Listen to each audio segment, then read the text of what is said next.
Calvin T. Mann, leading Emmy, served over 20,000 youth through speaking, coaching, and mentoring. He has inspired us for years. Welcome to Emmy TV Podcast with your host, Calvin T. Mann, the Encourager. What's up? Good evening. I'm excited about today. We got a couple of announcements, some things. You know, I got my people in the building. I got my girl next to me, Gunn. Y'all know she gonna get it down. I got my man over there, Dave Patterson. Right. So we getting ready to really get into this thing. It's for the next. What you're about to see for the next month is male versus female, and it's all love, good solutions, answers to your problems. Even on, well, I'm not going to drop that announcement yet. Yeah, don't. I'll wait. And so, because we walked in, podcasting, it's down with us now, right? For, it's going to be nice, right? But today I want to share this quick thing as we're getting prepared. Today, this is in the political atmosphere, right? So I try to, I've been begging myself to stay out of the game, right? And then I saw, right, because I have so many people who talking about, the Republicans and all that, right? And, I was like, I couldn't put my vote over there, right? I just couldn't do it. It was something like I won't say chains, but my glue wouldn't let me touch that side of the voting ballot, right? You say you got stuck. I got stuck. And so what happened, what an alarming thing. Dave, we talked about this when the last 4 years, he was like, I did more for the blacks, right? And he was pushing that, right? Like you got people, I'm with him, right? Well, turns out he wasn't really for him. The black farmers had to get, right, all that money they gave to the farmers. The black farmers had to wait till this man get in office to get some money. But you down. You did more for the blacks. I'm telling you, on everything I love, man. This is everything I love. Reach out and touch. You see what I'm saying? And then shout out to Michigan State getting in the play-in game.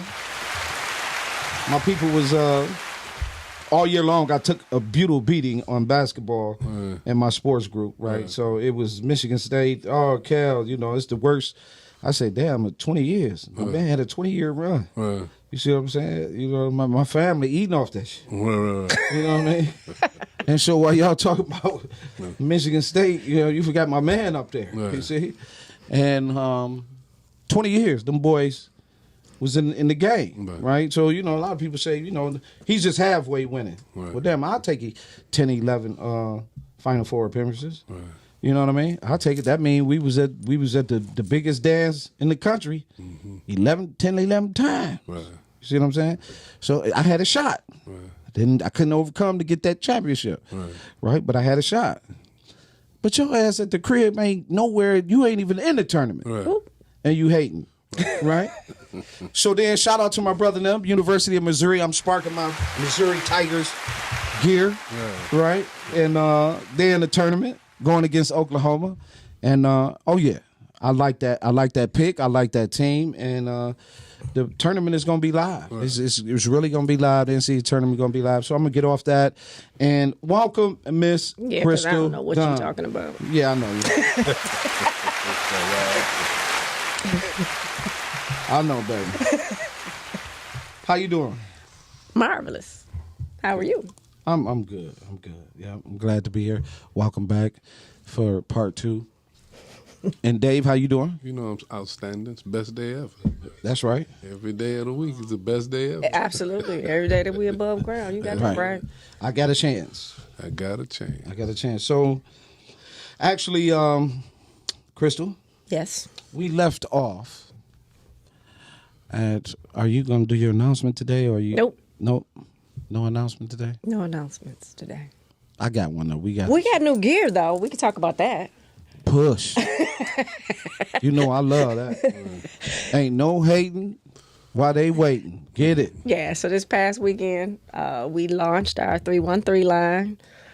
313 is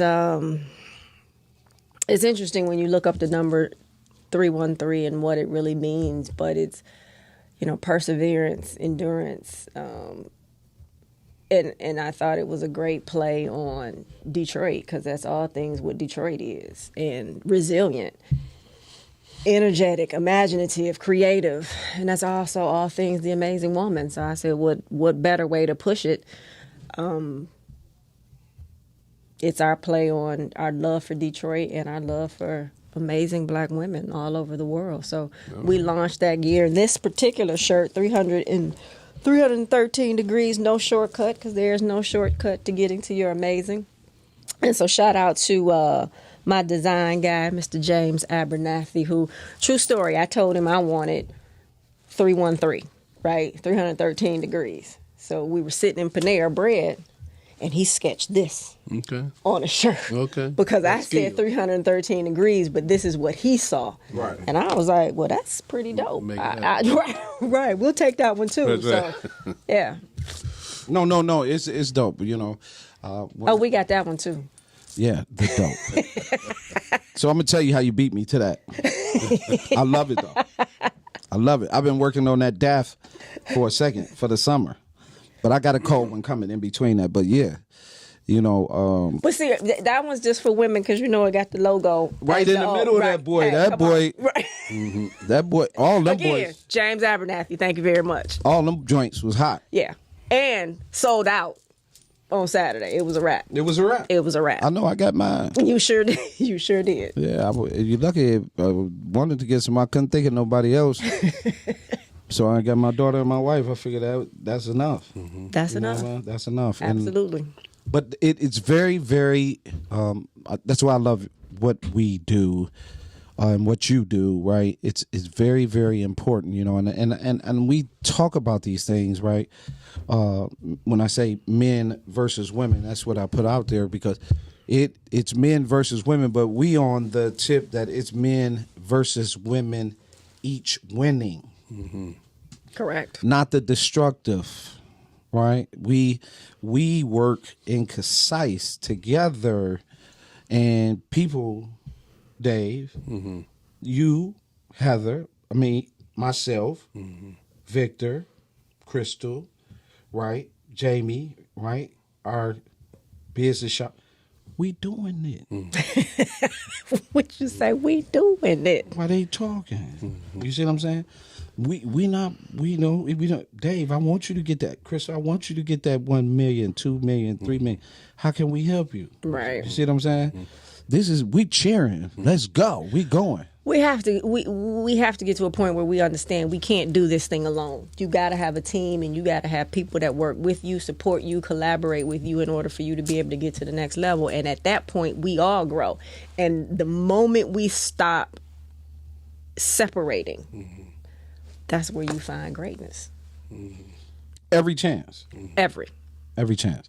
So let me ask you this question, because I was trying to have another debate. Me and my daughter was debating coming up here, right? And I said something on relationships, and her man was with her. But she was like, "Oh, Dad, you gotta get out the car. You gotta go." I said, "You grown. You grown now. Ain't this this the conversation you want to have? You grown." That's right. It's a grown. And she was like, "No. So what is it with us, men and women?" And Dave, I'm gonna shoot this one to you first. What is it that the men are truly missing? Because I had this day yesterday, and I shared that with you.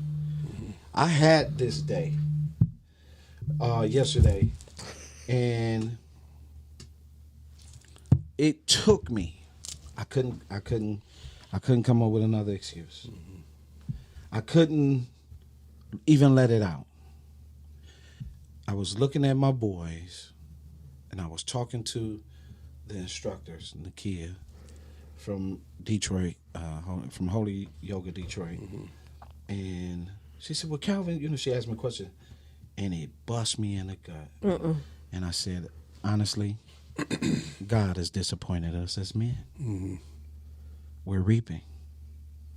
Where we were supposed to stand, we didn't stand. Where we were supposed to lead, we really didn't lead. Mm-hmm. Where we were supposed to defend, we didn't see the cost of defending. Mm-hmm. And when you see that, who's paid that price? Mm-hmm. Now we are, right? Because we made decisions based on others making decisions. Mm-hmm. So they're reaping and we're reaping what we sown on. So you brought it to me. I continued. I put it on. And this is the evil of hate, racism, deception, nepotism. Mm-hmm. These are the evils, and men are paying for it. Mm-hmm. But I couldn't say anything other than looking at them babies and say, we failed them. Mm-hmm. And this is why now I understand why I put in these years. So to you, how do we, Dave, and then Crystal, you can elaborate on it. How do we as men recover, get out of the lane of reaping? Well, it depends on what you're reaping, but one of the things you said was, we basically failed God as men. But I still come back to the same premise. You can't give what you don't know. And so ignorance begot ignorance. If you don't know something, you can't teach something. So I think that it's important that we develop a foundation of knowledge that allows us to be able to be open enough to share. So that means that one has to get in touch with themselves. What we're doing right now, we're teaching young kids how to get in touch with themselves. So when they reach, I won't say for my age, but when they reach, that's a long right. Right. So we say when they reach 18, while you playing, right? Right. That'll be a long draw, baby. But when they reach 18, they got a working foundation. Right. So that's the whole thing. You want to build a foundation that can be built upon. So us right now, what we're doing, we haven't failed this group that we're working with because we're catching them early. We're catching them when their mind is fresh. We're catching them when they're open. We're catching them when they're impressionable. But if you catch them later on with the wrong things, they move along. Like I always tell people, if by default I could not be nothing but a guy that was in the street because that's where I grew up at. Right. You see, if I'm around people who are players, hustler, pimps, whatever the case may be, and I grew up in that era, that's what I know. They glorify, just like we got this desensitization of weapons today, is because we desensitized them. Yeah. You mean you got, what are these games? Video games. Yeah, video games. Sir. So you desensitize weaponry. So it ain't like if I take a life that I really feel the emotional impact and how it impact others because I'm playing the game, right? I ain't connected emotionally to that. Right. So we got to build a foundation of helping men not to alleviate the emotions, but understand the emotions and how to execute them in their life, in their daily lives. But you got to build a foundation. You got to build a foundation. I want to take this moment to shout out. It is Wine and Relationships Monday, so it is some wine in the building, and so we getting busy. You know what I mean? So I want to make sure you understand that. So, Crystal, if you can take up that same question. I want to go past saying that men failed. Okay. Because that puts all of the ownership on men. Okay. Where there's so many things coming at, since we're talking about men and that was the question, there's so many things coming at them to keep them, to prohibit them, to stop them, to block them from doing the very things that they were created to do. It's a little difficult for me to just say men failed, right? I mean, it's so much more than that. Even with what he said, you can't teach what you don't know. And then so much has been kept from them intentionally, right? And the system was designed to see specifically black men fail. I knew I liked you for something.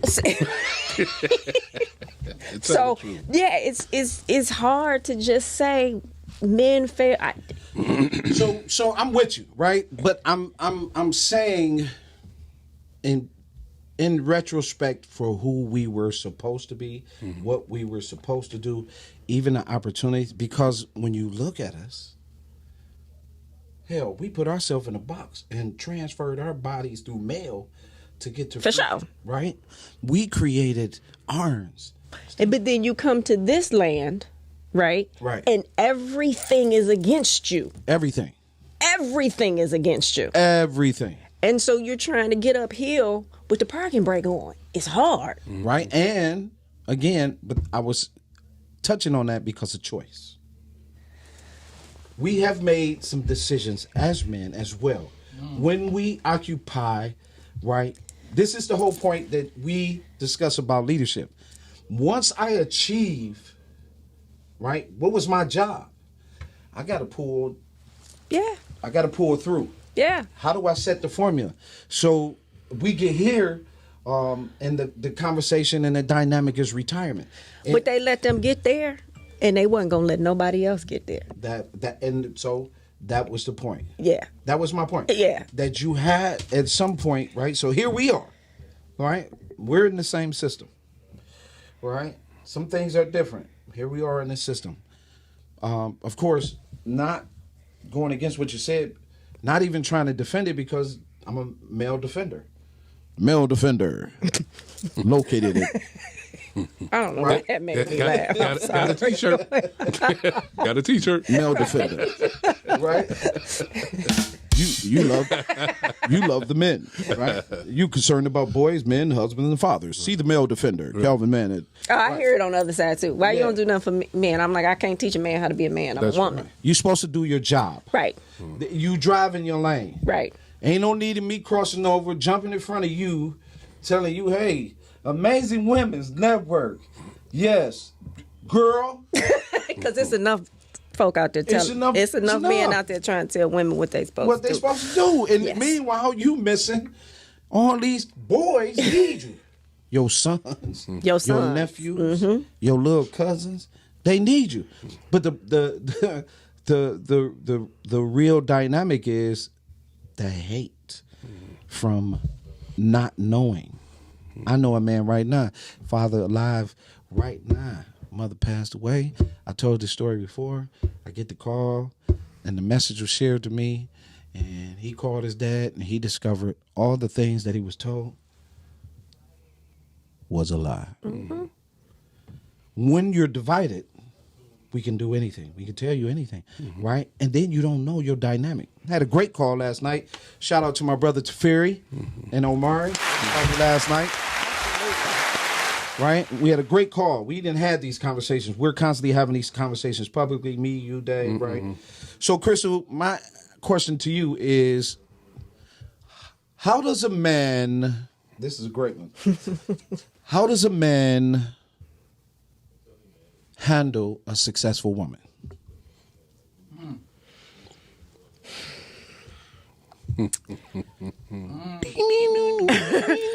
Hopefully, right? Hopefully, Right.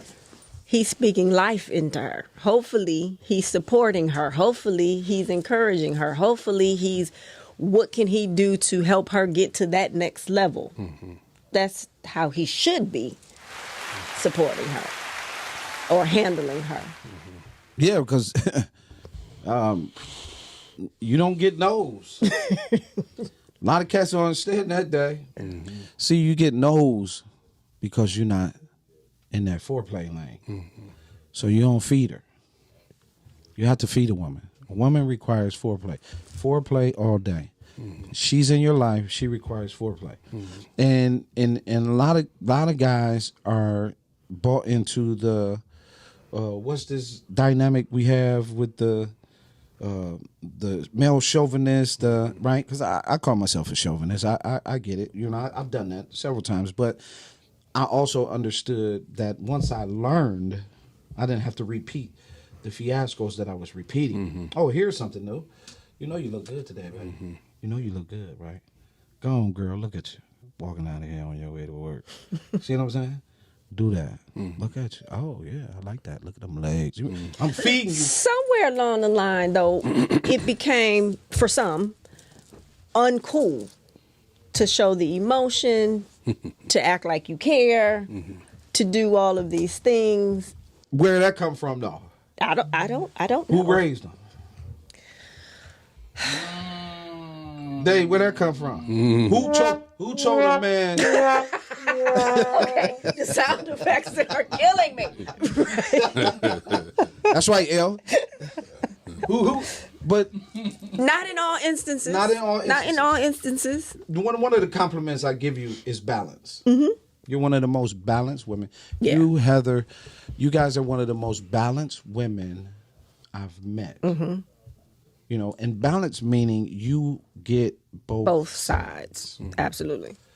A lot of times they don't get that, Dave. Mm-hmm. They don't understand that. So you having a perspective, my perspective is whiny. That article you tagged me to today was phenomenal. I got 10 better ways to raise your family, right, that we did with PTAC. And I'm telling you from top to bottom, in that message, I friended that lady. Mm-hmm. And I inboxed her to tell her thank you. And I'm going to get to her, right? Because she's an ally. That message that she put out that we shared was right on point. Mm-hmm. Because this is exactly what we've done to our kids, mm-hmm. right? But it's also what we've done to our mates. Mm-hmm. Mm-hmm. A woman comes with, Crystal, go on, tell them what you come with. What's the game? How many values you carry as a strong woman? See, because we don't really understand that. We just think that I'm supposed to come in the door. Girl, sit your ass down, right? Girl, you better, right? That whole, you're not listening to me, right? What? You're not listening to me. You don't. So, you talked about that balance, right? Yeah. And for me, and this is me in any type of relationship, and when I say relationship, I mean the broad sense of the term. Brother-sister relationship, friend relationship, business, right? Best friend, all of that. If I'm not bringing peace and value to your life, right, I don't have a place in it, right? And I'm supposed to be able to be your peace. I'm supposed to be able to uplift, speak life into you. And that's, again, in every relationship. But somewhere along the lines, that has gone out of the window. It's and it's not to say that, we didn't have that scenario, that replay that you just did. Right. Prior to, from back in the day. But where's the, it goes back to the respect, to the love, to the, what am I doing to help make you better, to help you? Men have a whole lot of demons that they're fighting out in the street, right? I shouldn't have to come home and fight my spouse, right? Women have a whole lot of demons out there in the street. I shouldn't have to come home and fight my spouse, right? We should be coming together to be able to decompress, laugh about it, talk about it, what we're going to do about it, and then these family dynamics, and then speak life into one another and be each other's peace. But somewhere, this madness has set in that you're not seeing that enough. The individual mindset is very destructive. Yes. I was taking a class in 2013, and I came across a book. Can't remember the book, but I was eating this book, and we had a lot of information in it. But right in the middle of the book is the single mindset is the most destructive mindset to have. Mm-hmm. Right? So, Dave, tell us why. What is your topic? This is all conditioning. Everything y'all talk about that's right is an end result. And sometimes the problem ain't the problem. Right. You see what I'm saying? So you look at the outer manifestation, all this crime, all the stuff we see behaviors, right? Mm-hmm. That's outward manifestation. Mm-hmm. But what's inside the person? So let's go back to the single mindset. Me, myself, and I concept is driven nonstop. If you're getting a bombardment of thousands of messages that center on just you, then subliminally your mind is going to begin to take that in. Subconsciously it becomes a part of who you are, and it becomes out in your behavior. So we need to be able to reroute, or as they say, retransform by the renewing of your mind. We got to change that mindset. We are sitting here seasoned. So you can't expect the 18-year-old to think like you think. And if the 18-year-old is looking on this, I'm not taking away, because technology has its place, you know what I mean? So they're doing this all day. They're looking at TV all day. Look at all the stuff that come on Facebook, on the reality shows. So, yeah, I'm coming home. You need to be sitting your tail down. You need to this and that. Because you just saw that on that reality show. I saw it 1,000 times. Yeah. Why do you think marketeers make money off it? They move you on your emotions. If I drive your emotions, I drive your behavior. Logic would tell you it's inappropriate coming here after you got a woman sitting at home. Take that back. A wife that came home after she did her job. Now she gonna go to tradition. She gonna cook, everything going good. And you come in the door like a gangbuster, banging out the door. What's taking so long? You know I'm hungry. Well, then she be like, "What time is it?" You know what I'm saying? You know, really, dude, seriously. You know, seriously, you serious here, right?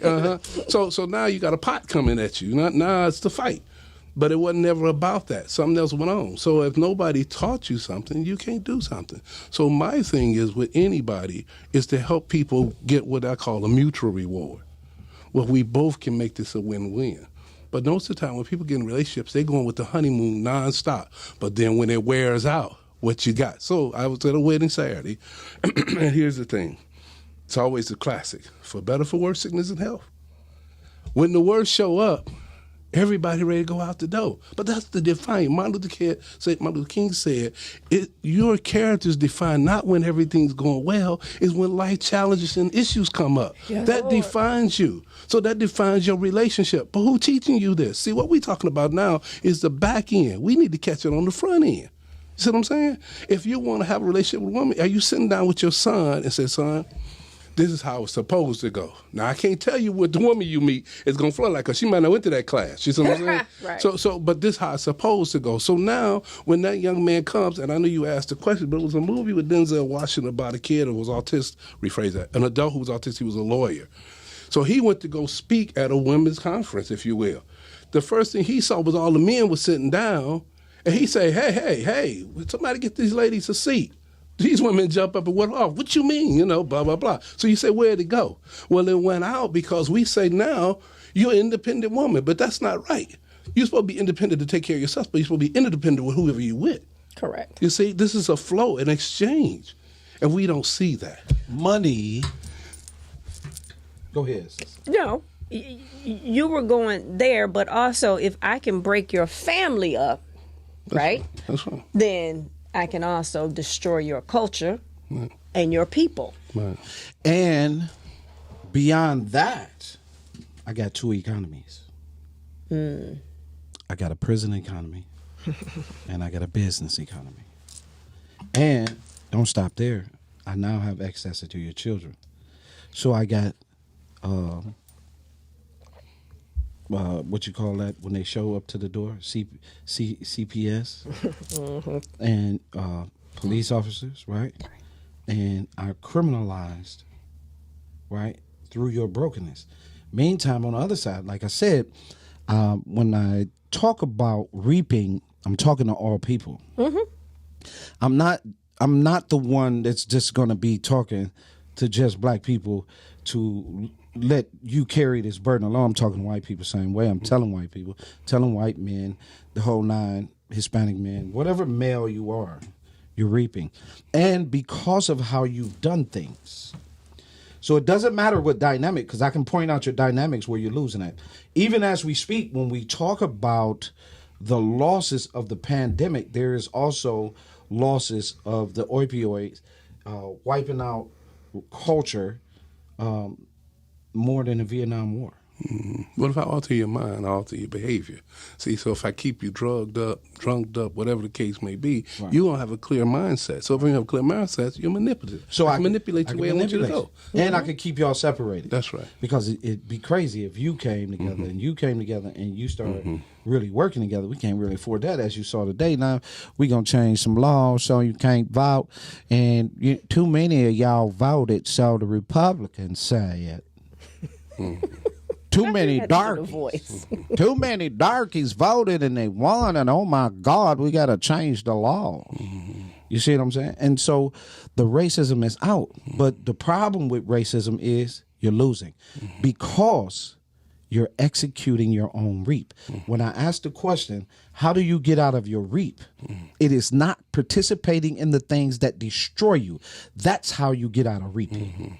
When you participate in the things that destroy you, you are participating in your reap, and it's going and going and going and going until it wipes you out. But if I don't know that it's destructive, I think it is social norm, then I continue to do the behavior. But we cannot, I agree with you, but with all of the technology, as you just said, you know.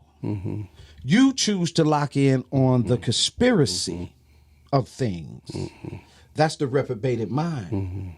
See, you don't go and get the real information and see and look and read and evaluate that information and then test it and watch it. We're sitting here basically as rebels. Yeah. But that's the point. You say that we're rebels, but you sat in the classroom with 30 students, your peers. It's not one our kids, but us. Class. And you could see that there were people, you'd be like, I thought they would understand it, but they don't get it. See, just because people expose don't mean they can comprehend. That's true. You see what I'm saying? So you happen to be the one that you say, I eat up the books. But we know that people only read 1.5 book a year if they read it, and that's usually a comic book. 1.5. 1.5 a book a year. A year. Most people ain't reading it. You 40. You know what I'm saying? Ain't picked up a book since middle school. No, because what's the classic line? I can't wait to get out of school. I didn't understand the concept even as a kid because I saw my friends in school. So why would I drop out of school? If I want to be a goofball, the best would be one of my friends. Money in the books. You know money in the books. So money in the books. Nobody teaching us that. We shoot it down. People, am I wrong? Yeah, no. People don't even want to read. We needed some sound effects. People don't even want to read the message. You know what I'm saying? If you send too long of a text, man, that's too long. What? How long did it take you? 3 minutes? 3 minutes too long? You in trouble. So there was a study that was done, and that's interesting that you say that. And I don't remember the name of what the study was, but it was trying to figure out the attention span. Hello. Monkeys have a little monkeys, not like full-grown chimpanzees. They have a longer attention span than humans at this point. Yeah, they got a YouTube. A little monkey gets all these packages, and every time he getting paid too. Every time he open a package, he actually was trying to put his cell phone together. That's sad. So yeah, the monkey got their attention span. They got their attention span is in humans is only this. So yeah, no, they're not going to read anything of left. They want it quick, fast, but that's the condition. That's the conditions. That's the condition. That's the sound bites. And that's the teaching. That's right. Just like we said, okay, son.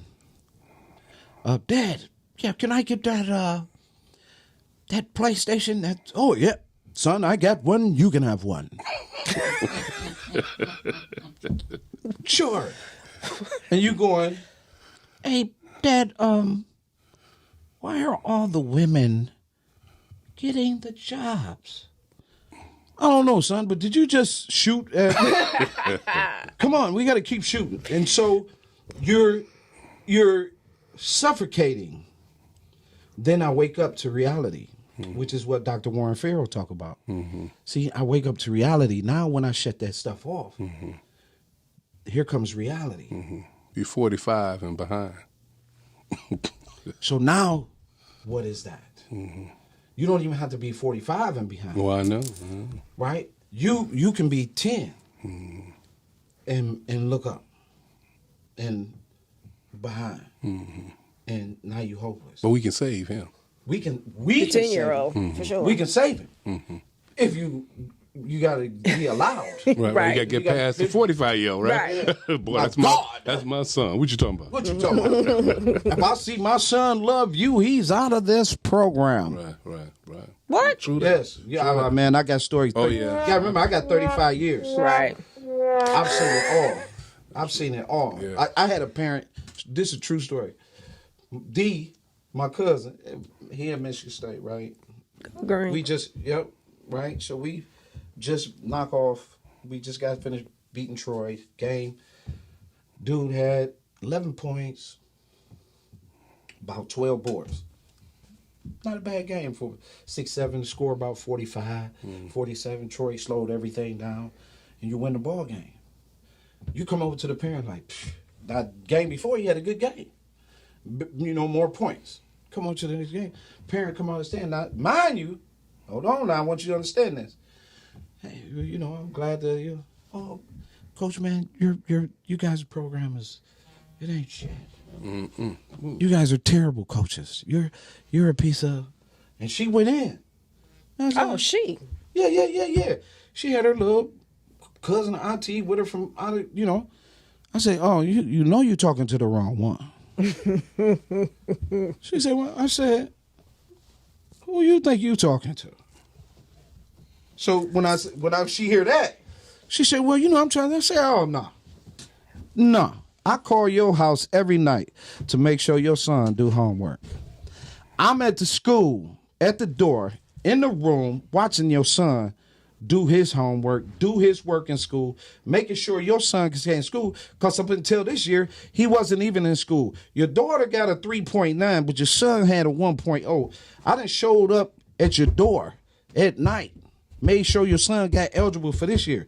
You talk, man, if you don't get your, hey, D grabbed me like Bubs. I was like, hell no. If you don't get your, you know what I mean? But why did she think you were?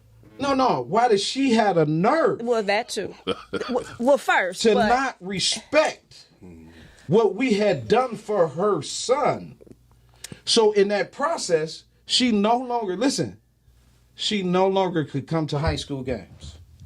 But was her thought process he didn't score enough points? He didn't. What was like what? No, her thought process is we ain't did shit.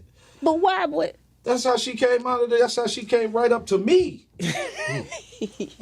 I'm the one that's calling the house. Ain't nobody else. Right. We making sure he, you see what I'm saying? But you have these dynamics that play out because you see the child loving someone else.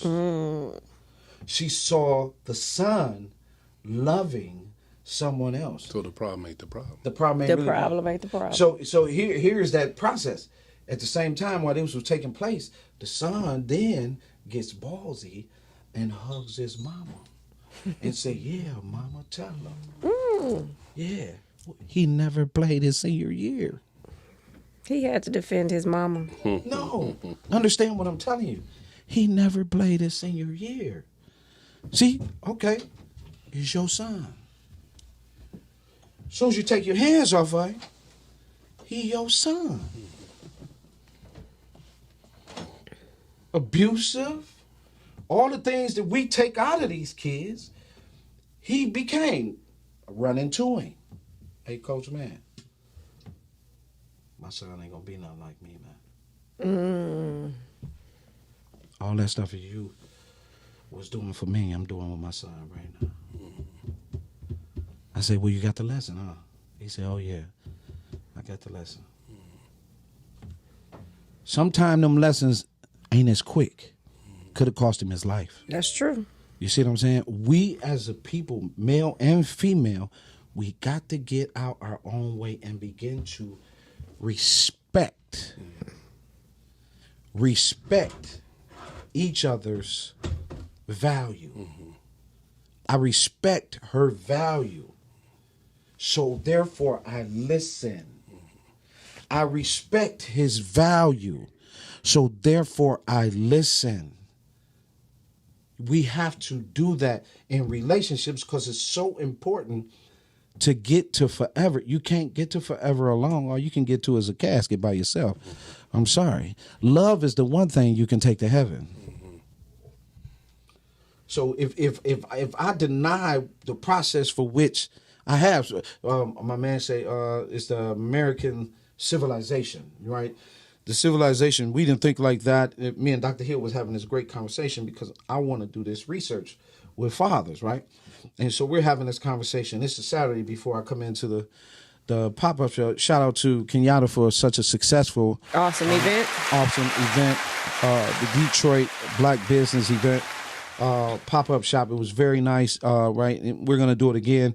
And we were having this conversation around this research, and he shot me something. He said in there, it talked about how in Africa, you know, they had 3-4 wives and things like that. We came to America, the Westernized, and this, that, and the other. I say, let me explain something to you, Doc. I said, and I think we need to really be careful how we are talking these mergers of different continents and things like that.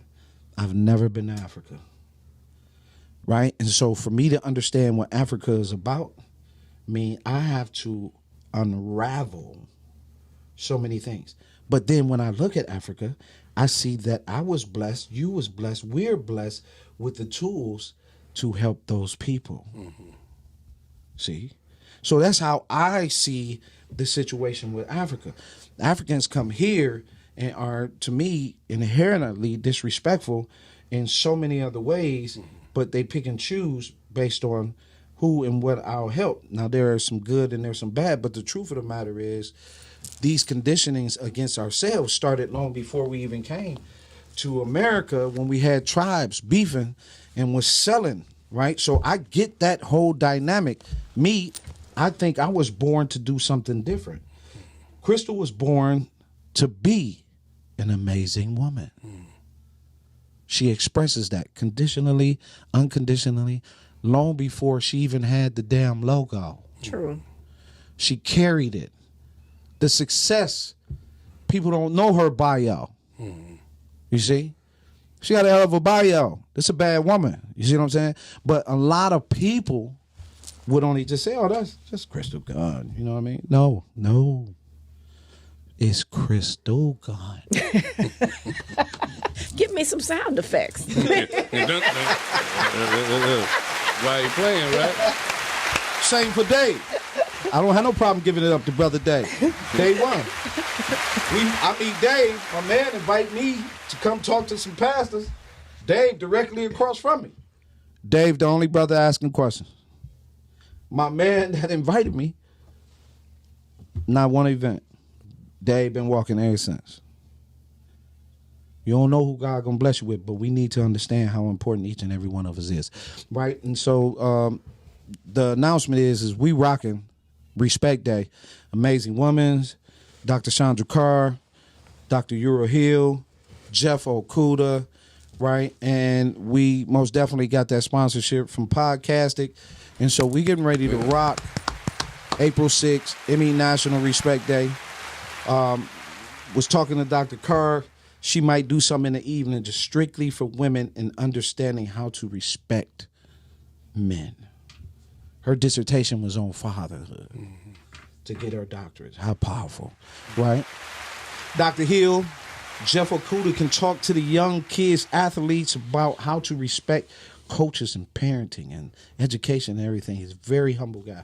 This cat don't even have an Instagram, right? Most professional athletes got an Instagram. This guy don't even have an Instagram.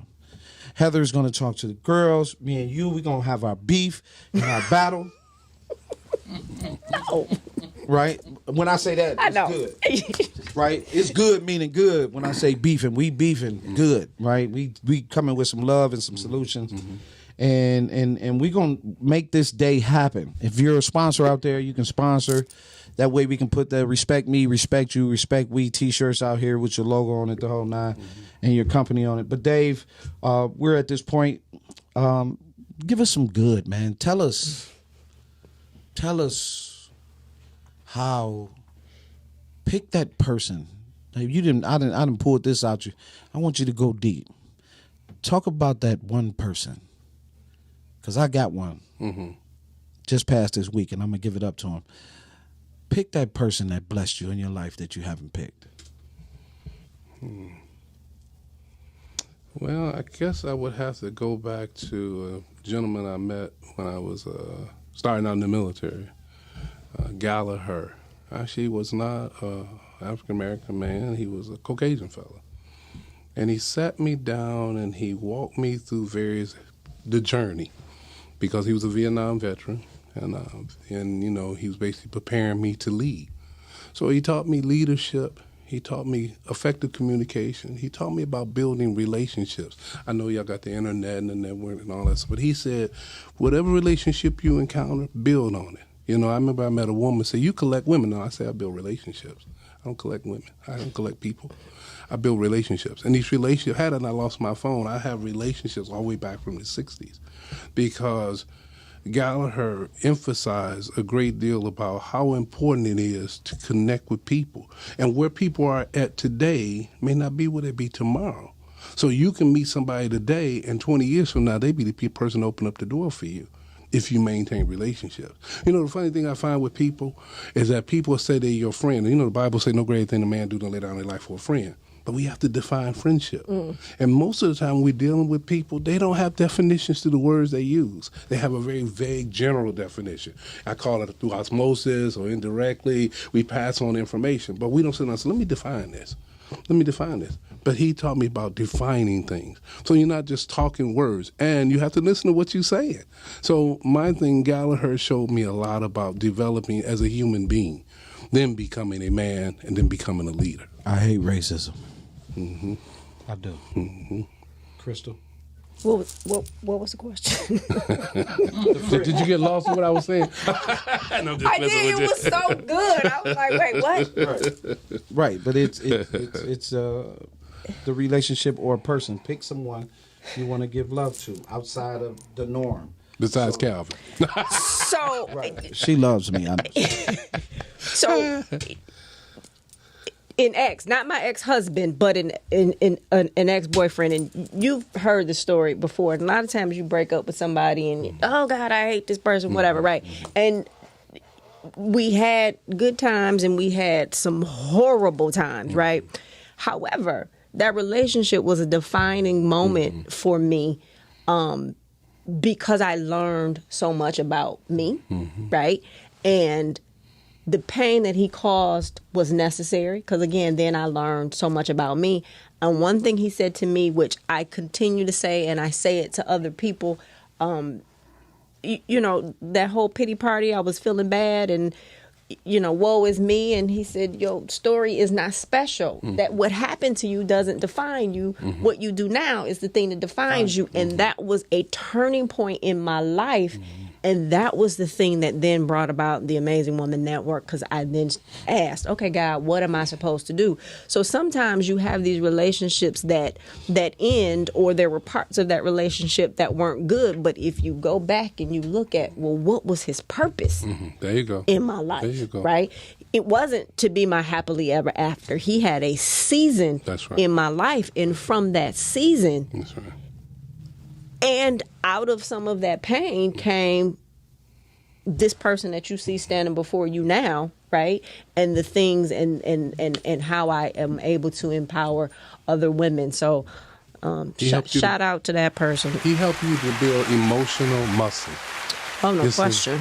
You were able to take, no pain, no gain.